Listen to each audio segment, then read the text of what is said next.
السلام عليكم ورحمة الله وبركاته. ازيكم يا حبايب قلبي؟ عاملين ايه؟ يا رب تكونوا كلكم بخير وفي اتم صحة واحسن حال يا رب، اللهم امين. النهاردة بقى معانا رحلة من امتع الرحلات اللي رحتها في حياتي، وفرحانة ان انا وديت ولادي الاماكن دي وعرفتهم المعلومات دي، وبقى ذهنهم حاضر كده. خروجات من الخروجات اللذيذة قوي المفيدة جدا جدا، وده هنشوفه مع بعض اثناء الفيديو. هتشوفوا قد ايه معالم الفن الاسلامي في مصر جميلة، وحاجات احنا غفلانين عنها وغفلانين عن زيارتها.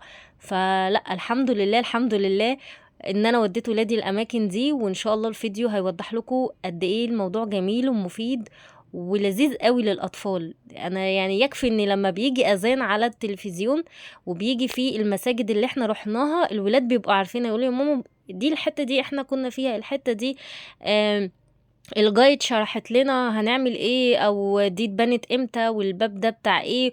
يعني الولاد بسم الله ما شاء الله اللهم بارك، بقى عندهم خلفية واسعة قوي قوي عن الفن الإسلامي في مصر. خلينا مع بعض كده واحدة واحدة. احنا النهاردة في الفلوج بتاعنا أو في الرحلة بتاعتنا هنزور 3 أماكن. أولهم متحف الفن الإسلامي اللي احنا فيه ده. متحف الفن الإسلامي ده من أكبر المتاحف الإسلامية في العالم، بيضم قطع فوق 100,000 قطعة أثرية إسلامية، يعني حاجات تخص الإسلام.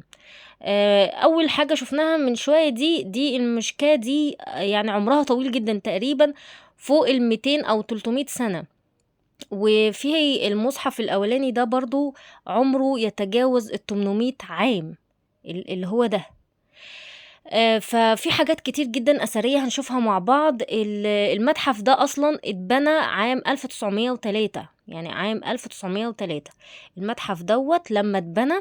طبعا كل الأثريات اللي تخص الإسلام، سواء هنا في الشرق في الغرب، هنا اتلمت واتحطت في المتحف ده. يعني في حاجات عمرها أطول من عمر بناء المتحف، عشان بس نكون متفقين. الحاجات دي جت منين؟ اللي جت من كانت مثلا في متحف تاني، او اللي كانت وجدوها مثلا في اماكن في مساجد. حاولوا يلموا اكبر قدر من الاثريات الاسلامية وحطوها في المتحف الفن الاسلامي ده. خلونا نسمع الجايد الاول اللي معانا. احنا هنا عايزين نقول لكم ايه؟ نقول لكم رسالة الإسلام. رسالة الإسلام، ايه هي رسالة الإسلام؟ تسامح، رحمة، وعدل، صح؟ مش دي رسالة الإسلام العالم كله؟ ده اللي احنا هنشوفه النهارده في المتحف. ازاي؟ هنشوف حضارات كتيرة جدا كلها عاشت في مكانها.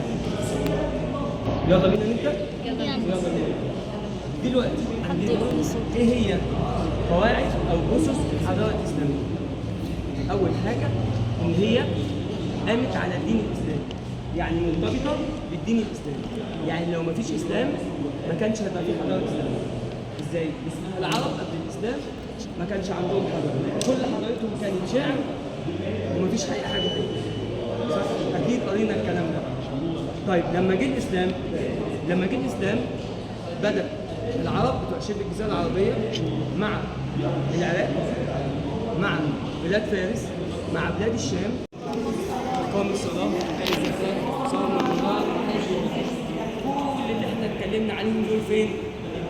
في المصحف. صح؟ المصحف اللي قدامنا ده من أقدم المصاحف اللي موجودة في العالم. من أقدم المصاحف اللي موجودة في العالم. المصحف اللي قدامنا ده هنلاقيه ما عليهوش نقط. الكلام ما عليهوش ايه؟ نقط. هو الاسلام كانوا بيقروا الكلام بتاعهم بيكتبوه من دون نقط؟ بيكتبوه من دون نقط. الكلام ده لحد سنة كام؟ لحد سنة 76 هجري. اشمعنى السنة دي؟ السنة دي كان في خليفة اسمه عبد الملك بن مروان. عبد الملك بن مروان لا 12 13 14 صح كده؟ طب لو عملت كده ايه بي صح كده؟ اهو فهمناها منين؟ من السورة. القانون ده علماء الناس لسه مطلعين من قريب العرب من خلال الكلام عارفين من زمان جدا من اكتر من 1000 سنه. بس يا سليم تعالى هنا. هو قانون ايه؟ قانون ايه؟ تجيبي بصل. السياق. ان انا بفهم الكلام المكتوب من السياق بتاعه. كل الامر من زي ما قلنا الاسود ادوا عليه ممكن نوع من القاعده الثانيه من قواعد الايه؟ القواعد بتاعت الايه؟ الحضاره الاسلاميه اهتمامها باللغه العربيه. ينفع؟ لا طبعا. النبي نهى عن ان احنا ايه؟ ناكل في الطباق ايه؟ الفضه او ايه؟ او الدم. دي بقى عملات من أقدم العملات اللي ممكن تشوفوها في حياتكم. يعني في منهم عملات عمرها يتجاوز 400 وال500 سنة و600 سنة كمان. يعني في قطعة أثرية شفناها بتاعة شجر الدر. معلومة برضو كانت حلوة قوي بالنسبة لي، ان ما اسمهاش شجرة الدر، اسمها شجر الدر. وعرفنا قصتها وعرفنا ماتت ازاي وليه ام علي اتسمت ام علي اللي احنا بنعملها بنطبخها دي. قصدي اللي احنا بنعملها كحاجة حلوة سمت ام علي لان ام علي اللي قتلت شجر الدر عملتها كده. خلينا بس الاول في المشربية اللي فوق دي كانت بتبقى موجودة في البيوت بتاعت زمان. العروسة لما كان بيتقدم لها عريس كانت والدها يقول لها لو العريس عجبك هترمي المنديل، العريس ما عجبكيش ومش موافقة عليها تقفلي الشباك ومش هترمي المنديل. وده هنا كده شاشة عليها منظر افتراضي للمتحف زي ما انتم شايفين. كان عاجب الولاد جدا لان هم مجرد ما بيعملوا زوم كده بايديهم زي التاتش كده بيوديهم المكان اللي هم عايزينه واتبسطوا قوي. التجربة كانت حلوة قوي قوي واستمتعنا. اليوم طبعا كان طويل بس انا حاولت اجيب لكم مقتطفات كده وما صورتش كل المتحف لان التصوير بالفيديو ممنوع. بس يعني انا كان يحالفني الحظ ان انا خدت كام لقطة كده وانصح اي حد ان هو يروحوا. وهنا كانت زيارتنا للمتحف انتهت. هنروح بقى مسجد السلطان حسن وبعده مسجد الرفاعي. طيب الجامع ده عمره قد ايه؟ 700 سنة. الجامع ده عمره 700 سنة. متخيلين؟ حاجة كده ما حصلتش. طيب السلطان حسن لما جه يبني الجامع ده هو ما حضرش افتتاحه وما حضرش الصلاة فيه. ليه؟ لان هو مات. لان هو قعد يبني في جزء كبير قوي منه طول فتره حكمه. طيب وبعد ليه كده مات. من شده المصاريف اللي صرفها على الجامع ده ما قدرش يكمله. هو قال لولا ان عيب ان السلطان يتراجع عن حاجه عملها كنت اتراجعت. هو قال كده. مين اللي قال لنا الكلام ده؟ المقريزي. المقريزي ده برضه مؤرخ. هو اللي قال ان السلطان حسن قال كده. قال انه لولا ان انا السلطان وان كلمتي صعب ارجع فيها كنت رجعت في بناء الجامع ده. ليه؟ لانه نشط خزينه الدوله وبرضه ما كملوش. كملوا امتى؟ بعد ما مات. طيب السلطان حسن مدفون هنا؟ لا. السلطان امال مين؟ احنا هنخش الضريح جوه. مين اللي مدفون هنا؟ يعني ولاده الاثنين. المكان اللي مدفون فيه شهاب كان عنده ولدين ماتوا. مين اللي مدفون هنا؟ اسماعيل وشهاب. السلطان حسن. امال السلطان حسن فين؟ قال لك السلطان حسن في معركه من المعارك خرج ولم يعد. لا اله الا الله وحده لا شريك له واشهد ان محمدا عبده ورسوله. اشهد ان سيدنا وسندنا وعظيمنا وقائدنا ومعلمنا واستاذنا وشفيعنا الى الله محمد رسول الله. طب القلوب ودواؤها وعافيه. وهنا كنا صلينا صلاة الجمعة ومن أجمل الخطب اللي سمعتها في حياتي وهتنزل في فيديو منفصل إن شاء الله.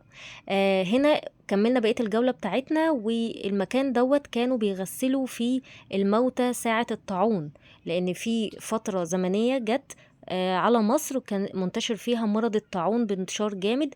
كان من كتر الناس اللي بتموت بيغسلوا الناس بأعداد مهولة. فعملوا الأجزاء دي إن هم يغسلوا عليها الموتى واللي في وشها دي كانت عزل للمرضى.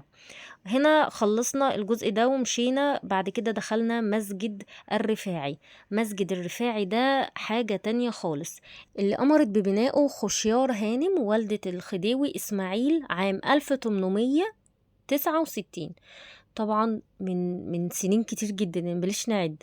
أول حاجة دخلنا هنا شفنا مقام ولي من أولياء الصالحين اسمه يحيى الأنصاري، تمام، ومدفون تاني. وهنروح دلوقتي لولي برضو تاني من أولياء الله الصالحين اسمه علي أبي شباك، وهنقول قصته كده في عجالة.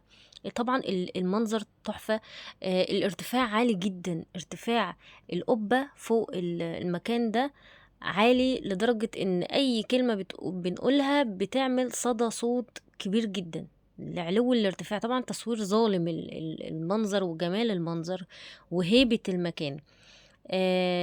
طبعا فضلنا نتجول كده ونشوف. طبعا يحيى الأنصاري الصراحة يعني ما اعرفش قصته قوي، لكن علي أبو شباك، طبعا أبو شباك ده اللي كان سيرني الفضول ان انا اسأل عن ايه قصته. طبعا الجايد اللي معانا قالت لنا على قصته. هنروح دلوقتي الاول هنشوف المدفونين جنب يحيى الأنصاري ده. المكان ده مدفون فيه شاه إيران. شاه إيران تكريما ليه جابوه دفنوه هنا. طبعا المكان تحفة، معمول من الرخام الأخضر النادر جدا. المكان على الحقيقة ليه يعني منظر حلو قوي قوي ومتعوب عليه، يعني نوع الرخام ده نادر جدا. وشاه إيران طبعا الكلام ده من سنين السنين، يعني ما ركزتش هو متوفي سنة كام، بس هو يعني جه من إيران اتدفن هنا تكريما ليه. طبعا مصر جميلة، ومصر من الدول اللي ليها قيمتها عند كل بلاد العالم. فإن كنا إحنا كمصريين مش حاسين بقيمتها، لا لازم نفتخر إن إحنا مصريين ونفتخر ببلدنا مهما كان فيه عيوب أو سلبيات. فنركن كل ده جانبا ونخلينا في فخرنا إن إحنا مصريين. ده قبر الملك فاروق الأول. طبعا قرأنا ليه الفاتحة. الملك فاروق الأول طبعا مسلم، كان ملك مصر والسودان قبل ما تتفصل مصر عن السودان. زي ما انتم شايفين كده هو مدفون هنا، وفي وشه على طول مدفون مراته وبناته. ده الملك فاروق. في طيب دي مين؟ ده مين؟ فاروق الأول. أساميهم كلهم هجيبها لكم دلوقتي، بس زي ما انتم شايفين كده المنظر. طبعا دي ناس كانت حاكمة العالم. فوقية. احنا في مين مصر هنا؟ في مين تحت التوقيت ده رجلنا هنا؟ كان افضل توقيت لمصر. ما نبعد المفروض. مراته وولاده. وماديا مصر كانت من اوائل الدول في كل حاجة، في كل حاجة تتخيلوها. حقيقي بجد أفضل فترة عاشتها مصر هي ساعة الملك فاروق والملك فؤاد الأول وكل أحفاد أحمد علي، محمد علي سوري. ده بقى أبي شباك، ولي من أولياء الله الصالحين اسمه علي أبي شباك. ايه قصته بقى يا بوسي؟ هنقول قصته كده في عجالة. طبعا ريحة الخشب ده ريحة الصندل، ريحة نفاذة بشكل لا تتخيلوه. طبعا يعني أنا واثقة إن هما بيدهنوه بحاجة، بس مهما كان برضو الرائحة نفاذة بشكل لا تتخيلوه، لا تتخيلوه. حقيقي بجد رائحة جميلة جدا، ذكية جدا. يعني كان سيرني جدا بقى، انا عايزه اعرف مين قصته ايه، وخاصه ان هتلاقي على الارض فيه فلوس. انا بحاول اصور لكم ببطء فيه فلوس مرميه على الارض، 20 30 50، اللي رمي 10 اللي رمي 5، وفي ورق. الورق ده اظن انه مكتوب فيه دعاوي وحاجات. المهم طبعا كل دي تخاريف انا ضدها، يعني ضد الحاجات دي، بحس انها تخاريف. المهم قصة ابي شباك ده ايه؟ ان هو كان والده راح العراق في سفر تقريبا او حاجة. المهم انقطعت اخباره تماما. ابنه كان بيقول ان هو في شباك بيفتحه، بيشوفه في الحلم، يفتح بيلاقي شباك في الحلم ويفتحه ويشوف ابوه ويتكلم معاه ويقول له اخباره وهو بيعمل ايه والتاني بيعمل ايه، وبيتواصل معاه من خلال ده. طبعا لذلك سمي ابو شباك، فدي قصته يعني. وابوه تاه في الصحراء كمان يعني تقريبا يقال كده. المهم خلصنا زيارة ابي شباك ودخلنا. طبعا انا مش مقتنعة بيها يعني، سامحني يا رب، رغم ان قابلنا ناس متزمتة جدا يعني. المتعلم يعني في ناس برضو تعليمها على قدها وكل حاجة، بس فين عقلنا يعني؟ الناس اللي احنا شايفينها، طبعا احنا ناس متعلمة، كل اللي معانا ناس مؤهلات عليا، والجايد اللي معانا ما شاء الله عليها معاها الكارنيه بتاع الجايد، وعاملة دبلومات في الآثار، وهي أصلا خريجة حاجة انجليش، كلية انجليش يعني. فأفقنا واسعة، الناس معتقدة في أبي شباك ده بطريقة غريبة أوي. خلونا بقى نقفل صوت الفويس اوفر ونسمع الراجل الجميل اللي أنا حبيته ده، ربنا يديله الصحة والعافية يا رب. باشا والعيله الملكه خلاص اتفضل. اسمعوا شيخنا بقى، عايزين تواشيح حلوه كده يا شيخنا. مش عايزين باكو. تقول ايه؟ باكو. عايزين باكو؟ احنا باكو لاقيين بسكوت؟ ماشي معايا في الشنطة. الله، هوا جميل، هوا جميل أوي.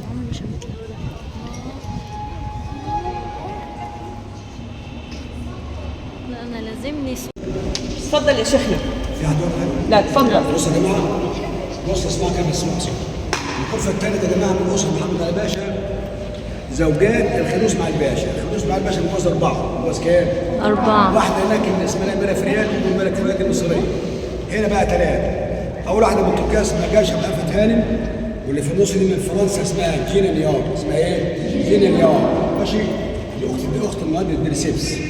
اما الثالثه برضه من تركيا اسمها شهر. جاشا من شهر اتراك، زائد واحده فرنسيه، زائد واحده ايه؟ مصريه. وراي. اشمعنى قبر الفرنسية مختلف؟ قبر الفرنسيه مختلف على الطراز الفرنسي. وبصي هتلاقي ايه؟ ده ايه؟ صليب. سبحان الله، هي الحاجات دي أثرية. بصي الجمال ده بقى، بصي التركيبه دي. بصوا التركيبه دي يا جماعه بقى جمالها. زي ما قالت الاستاذه كده، التركيبه دي يعني فيها جمال يعني ما شاء الله يعني، كلها اوقات ايات القران الكريم حول القبر، وكلها شوف من ناحيه يده انها رخام، من ناحيه في الرخام. ده سلطان حسين كامل، ده ابن الخلوص مع الباشا، حكم مصر 3 سنين من 1914 ل 1917. خلاص حسين كامل باسم مركب، يعتبر اسم واحد بس، حسين كامل ابن اسماعيل باشا. خلاص. اما دي زوجته اسمها سلطان الملك، ودي اخر حاجه يا جماعه. خلاص بصوا كده، يلا خش كده. ده السلطانه مين؟ ملك. ملك دي زوجة حسين كامل. خلاص يا استاذه؟ ملك زوجة حسين كامل. ايوه نعم، فريال مصريه، الزوجه الرابعه للخليل اسماعيل. خلاص الزوجه الرابعه. تمام. اما الارتفاعات يا حضرات 40 متر فبدك ايه؟ الصلاه صوت. تسمعوا كده؟ اسمعوا يا شباب. الصلاه